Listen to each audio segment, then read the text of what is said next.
Hey,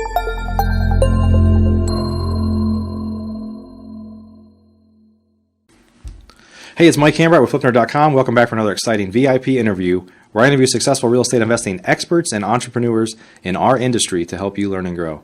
Today, I'm joined by Glen Mather. He's the owner and director of New View IRA, a third-party self-directed IRA administrator. And Glen is also an active speaker on the topic of IRA self-direction and is looked to as an expert on IRS rules and regulations related to self-direction and really investing outside of the stock market. We've talked about self-directed accounts before on the show and the importance of them, but it's been a while, and I think it's such a valuable tool that we want to talk about it some more. In fact, today we're going to kind of start from the entry-level standpoint, kind of a self-directed 101 show here today. So before we get started with Glen, though, let's take a moment to recognize our featured sponsors. RealtyMogul.com is an online marketplace for real estate investing, connecting borrowers and capital from accredited and institutional investors. Get a rehab loan fast and close in as little as 10 days. Rates start as low as 9%. We'd also like to thank National Real Estate Insurance Group, the nation's leading provider of insurance to the residential real estate investor market. From individual properties to large-scale investors, National Real Estate Insurance Group is ready to serve you. Please note, the views and opinions expressed by the individuals in this program do not necessarily reflect those of FlipNerd.com or any of its partners, advertisers, or affiliates. Please consult professionals before making any investment or tax decisions, as real estate investing can be risky. Hey, Glen, welcome to the show. Thank you very much, Mike. Great to be here. Yeah, I'm glad to have you. This is, there was a time, and I kind of told you this, that we had a number of self-directed IRA people on, and I feel like we needed to take a break from that and talk about other topics and diversify a little bit. But it's been a while, and it's one of those topics that, there's still so few people that are using them in the real estate investing space, and it's such a valuable vehicle for investing and building long-term wealth and all those things that I'm excited we're going to talk about it. And specifically with you, I know you have a tremendous amount of experience. Well, it's a great topic. It's absolutely changed my retirement, and I think it can change a lot of people's retirement plans. Yeah, great. Well, I'm excited to kind of take it from a different perspective, too, of just taking it from kind of bare bones, the basics of what self-directed means and some of the things you can do. But before we get started, Glen, can you kind of tell us who you are and your background and how you got to where you are? Sure. My name's Glen Mather, and I'm president of New View IRA. We were formed 11 years ago. I have an affiliate office also in Chicago. I came into this business because I was self-directing through a local bank, and I had to take a long time to find someone that would hold my first piece of real estate. So I've actually been active investing my IRA in real estate for about 21 years. But it's really kind of fun when you can take your personal passion and create a business around it. Sure. And that's what I did. I kind of felt like there were thousands of people that didn't quite understand how to do it. If they did, their banks would be doing it very reluctantly and expensively for them. So I said, hey, why not right here in Central Florida expand? And we're now a national company. And we've grown this business from taking on our first account 11 years ago to almost $800 million in self-directed client assets spread over 80,000 accounts. Wow, that's great. That's great. Awesome. Well, why don't we start by just kind of telling us what self-directed means. There are obviously IRAs, health savings accounts, there are solo 401Ks. There are a number of kind of vehicles in the self-directed space. Maybe just kind of pretend like I've never heard of that before, and I'm sure that you frequently talk to people that have no idea what we're even talking about yet. Just pretend I'm one of those people and tell me what kind of the self-directed general space means. Sure, I'll be glad to do that. Self-directed probably is a little bit of a misnomer. For example, if you opened up a IRA with Charles Schwab, they'd let you self-direct it. It's just that the menu of choices is so limited. Yeah. When we talk about self-direction, what we really mean is all the things that you're allowed to invest in that the IRS says you cannot invest in. In other words, the whole opportunity is yours. You select it, you do the due diligence, you decide what to invest in, and then your third-party administrator, like our company at New View here, would allow you to basically follows the client's direction and buys that asset inside their IRA. So when you think about it, it's not much different than going to Charles Schwab and buying 100 shares of Apple. Instead, you might be going to a company like New View and buying 123 Main Street in your IRA. So titling is important. I know we'll get into that in a little bit. Yeah. But it's not a difficult process at all, and the application, starting it, is no different than any IRA custodian. Okay. And gosh, I'm trying to not get too far ahead of myself. So how do people maybe kind of give some context as to why this isn't more widely used or known? Well, I think that's easy. That was a softball. I know it was a softball, but... Well, that's okay. I think it is a fair question, because a lot of times people equate something they haven't heard of as something that may be illegal or a little dangerous. My perspective, my client's perspective, is what's dangerous is leaving your retirement plan in the stock market. But that's a whole other story. Yeah. The reason you probably haven't heard about it is no one's really being paid much to provide these services. Right. If you go to Wall Street, there's $7 trillion in IRAs. Imagine that, $7 trillion. And there's a feeding frenzy from all the analysts and all the individuals that get between you and your eventual investment. They're earning commissions from that. Yeah. So basically, they use those commission monies to buy golf tournaments and lots of ads on TV explaining why you should relax and let us roll out the green carpet and show you what your retirement plan is. So put yourself in our hands and we'll take care of it. And that's really not what a self-directed IRA is about. It's about the individual taking control. So generally speaking, it's a matter of scope and scale on the marketing side. Although we charge for our services, it's not to the level of the Wall Street firms charging. So therefore, the marketing buzz and the marketing dollars just aren't there. Yeah, and of course, the kind of upside potential and benefits can be much, much larger than what you'd get by stuffing it into a S&P 500 index fund or something. I believe so, because in those types of arrangements, there's a lot of people that get paid before you do. Yeah. And what I like about self-direction, you can actually put your money to work in such a way that you're the one that primarily gets paid. Right. And that's a different tactic than what Wall Street is doing. Right. So talk about there are different ways to use self-directed accounts. Talk about the difference between, there's some limitations, obviously, of investing your own money in your own self-directed account for your investments, and potentially borrowing money from people that are self-directing, where they effectively become your lender in your real estate business. Yeah, you're talking about the rules and prohibited parties. If I can, Mike, let me take a step back. Sure. Just to kind of explain the types of IRAs that people can use. Okay, yeah. Because it doesn't really matter. There's 4 types of IRAs. There's traditionals, there's SEPs, there's simples. But there's also Roths, and there's been a lot of buzz about Roths. They've been around for about 14 years, and that's where you pay your taxes now and potentially never pay tax again on the gains. Most IRAs, though, are held in traditional structures, whereby you don't pay tax now, so it goes in tax-free. It grows tax-free, and then when you take it out, you get taxed at ordinary income. All of those structures can be housed under a self-directed IRA, which is nice. And in addition, you can use your health savings account, you can use your educational savings account, and you can actually have a solo 401K. So all of those plans are self-directable, if there's such a term. But you basically can control all of them. I will touch on briefly on the rules. And what's kind of fun about talking about the rules of IRAs, self-directed IRAs, is precious few rules about things that you can't do, but it's important to touch on those. Yeah. Oh, please do. Yeah, for all those people that like code sections in the IRS, you can go to 4975 if you want to know the rules about prohibited parties or prohibited transactions and disqualified parties. But in essence, this is the nub of it all. The IRS actually has categories of things you can't invest in. There's only really 2. One of them is life insurance for some reason. I guess they view that the fact that why would you buy a life insurance policy when your IRA is supposed to be a benefit for you when you're alive? That kind of makes sense. The second thing is collectibles. So you can't keep those baseball cards, those Yadro figurines, those types of things you're not allowed to do in your IRA. All right. Outside of that, you can own almost anything else in the IRA. The second thing the IRS is concerned about is the relationship of the parties in your IRA. So I'll give you an example of that. Okay. They don't want your IRA to deal with family members, your family members, and by extension, people that your family members are wedded to, married to. All right. They also don't want your IRA transacting with service providers, etc. But so the biggest one that kind of gets to people sometimes is they'd love to be able to buy their own mortgage, right?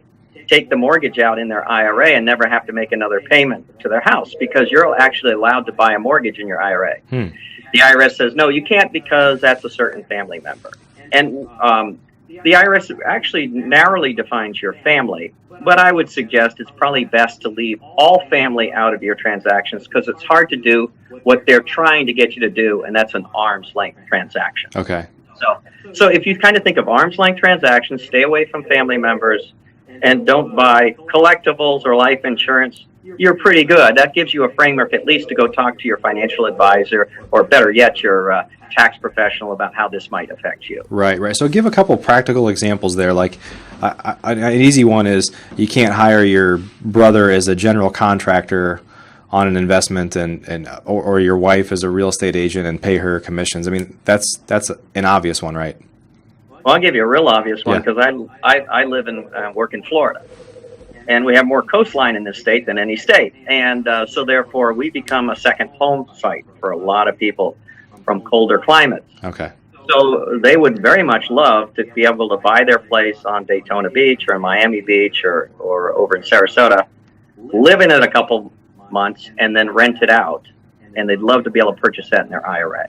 That would be an example of something that's extremely attractive to people, but yet you're not allowed to do it. Yeah. Because you're getting a beneficial use out of your IRA. And the IRS says your only beneficial use in your IRA is getting to watch it grow big and then later taking a distribution from it. You can't get personal use or personal benefit while it's in your IRA. Okay. So that'd be an example of what we see a lot of times here in Florida. Now, does the IRS actually go do a bed check and determine whether or not you're staying in or not? They don't, but we certainly would always advise that you behave as if they did do a bed check. Yeah. I'll give you a brief story about this, which I love. We get these calls all the time, and a lot of times on an overflow basis, I'll take calls from potential clients. And someone called from Miami Beach. I noticed the area code, and they said they were from New York. They didn't have to tell me that. I could tell by their accent. They said, we'd love to buy this condo. We stay in here every month or 2 months every year. We'd love to buy it because we see it going up in value all the time. And I explained, no, you can't do it. Of course, being from New York, they immediately said, well, how would the IRS ever know? You know, that's always the first question. Yeah. But I suggested to them, if you think this is a good investment, Mike, I told her, why don't you go buy the unit right next to the one you're staying in? You can put it into the condo, so the rental pool, and you can rent it out. You can even walk over there and take a look at who's renting it. You can negotiate the terms. You're allowed to do all that with your IRA. You just can't use it to buy the one that you're living in. But if you love rental property, buy the one right next to the one you're living in. Yeah. Okay. And how about, do you want to kind of maybe touch on the differences between, I know without going too deep, if that's possible, between like a Roth IRA versus a solo 401K and some of the other accounts? Obviously, the education is called a Coverdale, right? Health savings accounts, those are a little bit unique, but maybe you could touch on just a Roth IRA and a solo 401K. Okay, I'll touch on them a little bit, and I'll group them together to kind of make sense. Okay. Of the 4 IRAs, 2 are employer-sponsored plans, meaning you have to have an employer-employee relationship. Okay. What's kind of cool about this is, Mike, if you had a solo business, if it was just you, the IRS still views you as an employer, and it views you as an employee. Okay. So you can be a business of one or a business of many. SEP IRAs and simple IRAs, they work a little different on the contribution side, and I'm not going to go into depth because you asked me not to do that. But in either case, you can contribute more to some than others. You can contribute $53,000, for example, to a SEP IRA. So it can get some serious money into a tax-deferred vehicle. Yeah. The other 2 I didn't talk about were traditionals and Roths. And that has the $5,500 limit, $6,500 if you're over 50. But it's a smaller contribution, but that's an individual account that doesn't require an employer relationship. The Roth is unique, as I mentioned before, in the fact that you're electing to be taxed now. You can also get money into a Roth later by actually doing a conversion from a SEP IRA.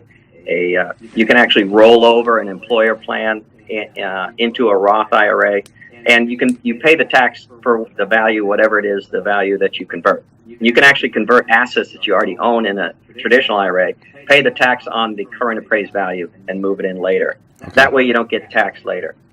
The solo 401k, I'm really glad you mentioned that, Mike, because that's a powerful tool I think that so few people take advantage of, but it's even better than an IRA.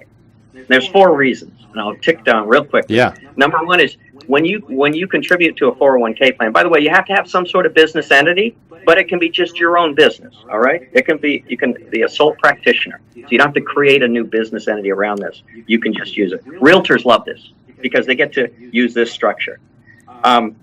So you get to choose whether you want the money to go in pre-tax or post-tax. It's like a Roth or a traditional, but you get to do that under the umbrella of the 401k plan. Okay.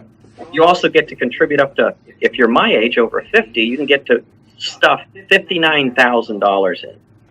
$59,000 a year, and you can get there relatively quickly. Meaning your dollar for dollar for the first 20,000. I'm being a little squidgy on the numbers, but I believe it's $20,500 is dollar for dollar. So you could put all of your money in if you earn $20,500. If your company earns $20,500, you can invest 100% of that. The whole thing. Yeah. That's right. And the nice thing about also being in a 401k plan is that you can take a loan against it. You can't do that with an IRA. So if you're in a business, let's say a realtor that has ups and downs in cash flow, it's cool because it can be the leveler. You can take a loan out, pay it back in 5 years if you like, up to 50% of your 401k balance or $50,000. And so that tool is cool. So if someone's going to call me on the phone, I don't even need to talk to their CPA. Normally, I will tell people to go talk to their CPA. But if they're a realtor, if they're a professional with just one individual in the office, then I would say take a hard look at a 401k because it has even more benefits than that IRA. And I also like the fact that you can borrow it. Yeah. You just pay it right back to your plan. So all of these plans are self-directable. All of those same rules and prohibitions from the IRS still apply. There's a couple small instances that are different, but they're primarily the same. Okay. And I want to clarify, you said that if you're an individual, like a realtor or real estate investor, it could be any small business that's an individual. What about if there are multiple owners, particularly spouses, a married couple? Yeah, the way the solo 401k works, equity partners that have 10% or more equity in the business can also be part of that same plan. I'm glad you brought that up. Okay. What you wouldn't be able to do is you and your spouse run the business and you hire a receptionist for the lobby. And she works not a part-time basis, because there are carve-outs for part-time, but full-time. That would mean you'd have to go into a full qualified plan. The reason why you kind of want to avoid that if you can is that gets more expensive for the plan administration documents. You have to hire lawyers and actuarials to do that. Whereas with a solo plan, you don't. Okay. And which of these accounts? I know one of the great benefits of, you're going to have to correct me here. Maybe not all these accounts, but is that they have the ability to actually take out loans to buy properties as well. Is that correct? Yeah, you mean to leverage them? Yes, yeah, to use leverage. Absolutely. So exactly. A lot of people don't understand that. Yeah. That it's kind of unusual.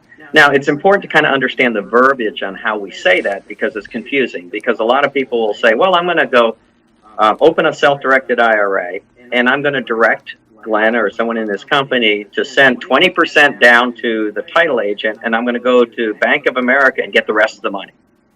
That's not how it works. Right. First of all, that would be illegal. Second of all, you'd never get that loan for Bank of America anyway. Right. They would. Because keep in mind who the owner of the property is your IRA, it's not you. Right. You get to make all the choices and all the decisions. But the owner is the IRA. So here's what the IRS says. If your IRA is going to be leveraged, it has to be leveraged with non-recourse money. Right. It's a non-recourse loan, which is, once again, even that title is wrong because it's one recourse. It's the property itself. Right. So the lender does have a recourse, but they don't have a recourse to you. Right. So when you would take out an ordinary mortgage, Mike, there's 2 elements to it, right? One is they get a security interest in your home, and it gets recorded. Secondly, what do? They tie up all your personal assets by getting a personal guarantee from you that no matter what that house is worth, you promise to keep the payments up according to the term of the loan. If not, I can take your car, I can take your other assets. Because your IRA is actually buying this, the IRA is not allowed to let you pledge your personal assets. Why? because you are a disqualified person as it relates to your IRA, kind of like staying in it. Right. Same idea. So you're not allowed to benefit the IRA with your credit score. So you have to find a non-recourse lender to do that. And they are out there. So a non-recourse They loan, are again, out there, is just yes. that in the event that you don't make the payments and that lender has to take your, has some sort of recourse, the only recourse is to come take the house away. Yeah, and although that would be tragic, no one likes to lose money. Right. If you imagine, if you're going to get foreclosed on, what would you rather get foreclosed on? Is an IRA-owned asset or a personal-owned asset? Right. The reason why I would choose the IRA asset is they can't come after you personally. Right. Whereas if it's a personal asset, they can levy your wages, or garnish your wages. They can take away a lot of other assets. So although it's a painful task for anyone to lose their home, leveraging your IRA to a certain extent gives you more personal protection than leveraging your personal wealth. Right, right. And so to kind of clarify on using a non-recourse loan, the ability to kind of lever your investable capital, I guess, inside of that account, just to use an example here, is if you were to put it in the stock market and you expected a 10% return, or you could lever it 3x if you put 33% down, and you could lever it up, which I think non-recourse loans are typically, you probably have to have 30 to 40% down, right? It's probably, sure. Yeah, it's not like you're doing 3% down or anything like that in a non-recourse loan. The reason for that, the only thing that protects the lender is the asset value that's paid. Right. So that they naturally require a higher balance. Yeah. So using that leverage inside of there, all else equal, the same 10% return is now 30% because you've levered it 3x. So that's a really powerful vehicle.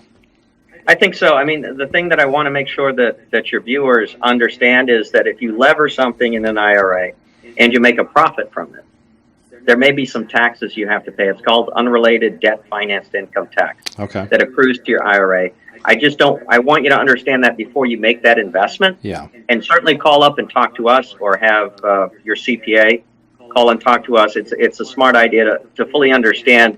In almost every case I've looked at where a client wants to do this, they come out farther ahead than if they partnered or didn't buy it at all. Sure. So don't be scared of it. Don't be apprehensive, because it still has that multiple effect. Yeah. It's just that the IRS requires you to take a piece of that profit and pay it to them for the privilege of you leveraging. Yeah, yeah. And, kind of funny, and like you said, for anybody that's listening to this, as with all shows and all guests I have, consultant expert, I'm just a floating head here that's talking with some cool people. So, well, that's great. So where do we go from here, Glenn? We talked about what the different vehicles are, some of the different vehicles are, what self-directed is overall. Maybe you could share some examples on some typical ways that, let's just stick with like single-family home type investors, maybe use these vehicles? Yeah, it's interesting because I use them myself. Okay. And I'm not holding myself out as a great investor guru, because I don't do that. I don't provide that advice to my clients at all. They choose what they want to do. Yeah. I'm particularly most passionate about partnering. I love to partner, Mike. And the reason I do that is it allows me to buy more property. I don't have to worry about the UBIT or UDFI and the taxes we just talked about. But the most important thing I love about partnering, other than diversification, is the fact that I probably have 10 to 12 people all the time looking out for things for me. Because when they find something, I get to look at it with them, and then I say, how would you like to split this? You take 50% of it. I don't care if you use your IRA or not. It doesn't matter. I'm going to use my IRA or my 401K. I actually have a 401K in my business. And so I'll own half of it. And the beauty of owning half, first of all, I get 100% of their head for only paying 50%. You understand what I get? Yeah. So I get someone impassioned about finding opportunities for me. And they stay involved because their money's in it. So it's not like buying it necessarily from a realtor, and once the deal's done, they walk away from it. And I get so much deal flow because I partner. It's amazing. Yeah. I do it with lending too. You talked a little bit about how you can use debt to buy property. Don't forget that you can also be the provider of that debt to somebody else. Right. Do you have time that I can talk a little bit about joint let's venturing? talk about that. I love joint venturing. Joint venturing on if you're going to, whether you're going to buy, rehab, sell, whether you're going to wholesale or you hold on to it, that's up to you. But a joint venture can be done inside an IRA. And I'll give you an example. Let's just, for example, say I've got $100,000 sitting in my IRA right now. I just got paid off on a property, just sold a property. And believe me, when you have money unused in your IRA not working, it's not good. So I'm anxious to find some way to do it. I go to a local real estate investor association. We're members of many of these, and that's where you find a lot of like-minded investors. But I find people that are really good at finding properties and fixing them up and selling them, but they have no money or they're tapped out. Right. So I'll say, I'll tell you what, I'm going to lend you money. I'm going to lend you, I'm going to lend you or buy the property that you find, and I'm going to donate that property into this joint venture. So here's what it's going to look like. My investment in is a $100,000 piece of property. Let's assume for a matter it takes $30,000 to fix it up. Our goal is to sell it for $200,000. The neighborhood supports that. So you go fix it up. You find it, you close it, you fix it up, you bring the crew on, take care of it. And what we're going to do is, this is going to be finished within 6 months' time.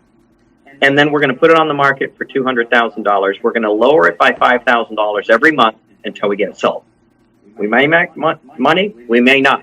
Obviously, every investment has risk. Right. But we're looking at this neighborhood, man, I can make money doing this. So it's great. It's a one-page joint venture. You know, you can talk to an attorney about drafting it up. It doesn't have to be an attorney that does it, but that's up to you. And in essence, the parties sign it. And so now the IRA is part owner of that joint venture. Okay. So the property's purchased, the rehab is done, and according to that terms of the agreement that we carefully drafted, it said that when we sell it, the first $100,000 pays me back, right? Or pays my IRA back because it put the money in. Right. The next $30,000 pays the rehabber back because they put their money in. It can be after-tax money. It can be non-IRA money. It doesn't matter. And then we're going to split everything 50-50 thereafter. Okay. And that's it. So I walk away from the deal. I probably got a good deal on the $100,000, and I'm going to make another $35,000, $40,000 that I would never have made without that rehabber. He walks away with another $30,000 of gain and goes on to the next deal. That is cool. I don't see a lot of people doing this. I do this myself all the time because I see a huge value. So you can be extremely creative within the umbrella of a self-directed IRA. Sure. And we could probably talk about this stuff for hours, I feel, at this point. So I know we only have maybe another 4 or 5 minutes, but maybe you could take a second to talk about how, based on what you just said, there's obviously a lot of real estate investors out there that need access to capital. So they use hard money, they use other vehicles fairly commonly. How do they, and there's obviously a lot of people that have money in self-directed accounts that they need to find investors. How do these folks meet? Where do they go to find each other? No, that's a great question, and of course we can't act as that matchmaker, that broker between those parties because we are assiduously neutral. A great place to come is any of the events we do. And we'll do national events in October. We have this huge national event where our clients come from all over. Okay. And you don't have to be a client to come, but that's a great place to meet clients, meet people that are very interested in self-direction. Yeah. We do monthly events here in Orlando. We do webinars and broadcasts of that. But if you happen to be sitting in Houston or you happen to be sitting in San Francisco, look up your local RIAs, your real estate investor associations. I think at least those groups tend to be like-minded individuals that are on either side of the deal looking. Another place, if you've got money to lend, just go down. All you got to talk to is your local broker, real estate broker. They will love you because they don't have resources to go to tap to help buyers maybe buy and flip or give them bridge loans, whatever they are. Your element of risk can be as great or as little as you want it in your IRA, and the returns can be very high the higher the risk is. Sure. There's an insatiable appetite for money. So if you're a lender, it's going to be very easy once you let people know you have money to lend. You probably just didn't know you had the money to lend in the first place. Right. Well, Glenn, maybe you could take just a couple minutes, and for those that maybe have money in another retirement account, maybe you could take a minute on talking about kind of how to roll it over, or at least how to start a self-directed account. I think that's probably where most people that are listening to this might need to be, is just how do I get started? Yeah, that's fair. They can come to newviewira.com. Now we misspell Newview, so it's NUVIEW IRA.com. It's as easy as opening an account with Charles Schwab. That's easy. And a lot of times people will actually have positions in the stock market they don't want to sell right away. what I would encourage people to do, Mike, is not move all their IRA to NewView. You might do that eventually. But here's what you got to do is when you do a real estate contract, generally you need a good faith deposit, don't you? Mm-hmm. Something that indicates that you want to go under contract, maybe close in 30 or 45 days. So what you ought to do is open a self-directed IRA and at least fund it, whatever a good faith deposit would be on the size of the house that you'd like to buy. So you can either roll over all of your, you can roll over a 401K, or you can roll over your IRA, or do a transfer of an IRA. You could transfer $10,000 now. And that gives you shopping money, you understand, so that you can actually bind the contract. Right. And then you can end up transferring the rest during that next 30 days. Sure. So it's an easy way to get started, and it costs $50 to open your account. So in essence, you've created a checking account that has an IRA on it, and you will just basically send us the documentation to make the purchases on your behalf. Okay. Great. Well, unfortunately, Glenn, we're about out of time. I feel like there's so many questions that I have. We might have to have you back for a part 2 at some point to talk a little bit more. That would be awesome. I really enjoy it, Mike. Yeah. Well, so tell us one more time, if folks want to learn more about you and your company, NewView, they go to newviewira.com, NUVIEWIRA.com. Is that right? That's it. Okay. Yes. Okay. Well, I had a link down below here, and I'd encourage real estate investors, first off, anything you're doing, you need to consult a professional, like Glenn said, which is obviously true. But this is such a powerful tool that I see so many people that don't use for years and years. And then the people that you see using them, it's such a powerful vehicle. So I'd encourage you to at least do some more research and look into the opportunity. Glenn, any kind of final words you want to share with us here? No, just get out there and change your retirement. Invest in what you know. Don't invest in something that other people are trying to steer you to. Yeah. Make sure you make your own choices, and they'll be good ones. Yeah, and I know it's important. I meant to say this early on, to talk with somebody like yourself or other custodians or administrators, rather, because typically if you ask a traditional financial planner, they have no incentive, and they typically, like you said, will think that you can't do that. That sounds illegal, just because they have no incentive to do that, and they have no knowledge of it, probably because they've never been taught that, right? That's very true. And it's not that they're bad people. I think their intents are right. It's just the structure that they live in that they live within is tilted against you rather than towards you. Right. So it's changed my retirement. It's changed my employees' retirement. It has changed thousands of clients on how they view this. The fact that you have a growing retirement gives you a sense of freedom even in your workplace. That I can change jobs, I don't have to worry. Right. That I can retire early, and I can keep doing what I'm doing. All this does is augment what you're interested in anyway. If you're interested in real estate, you get to double the number of deals you're able to do. Right. It's an exciting thing. Right. Well, Glenn, thanks so much for your time today. I appreciate you sharing the information. We're going to add a link to your company down below the video here for anybody that's interested in learning more. We encourage you to go check out Glenn and his company. So, Glenn, thanks again, buddy. Thanks, Mike. Have a good day. Are you a member of FlipNerd.com, the most robust real estate investing platform in existence, where you can find off-market wholesale deals and great vendors literally in your market? You can get access to advice from experts and learn about local clubs and events right in your backyard. If not, please visit FlipNerd.com and register for a free account. You can register in less than a minute. It's pretty much the coolest site that's ever existed in the real estate investing industry, so get on over to FlipNerd.com.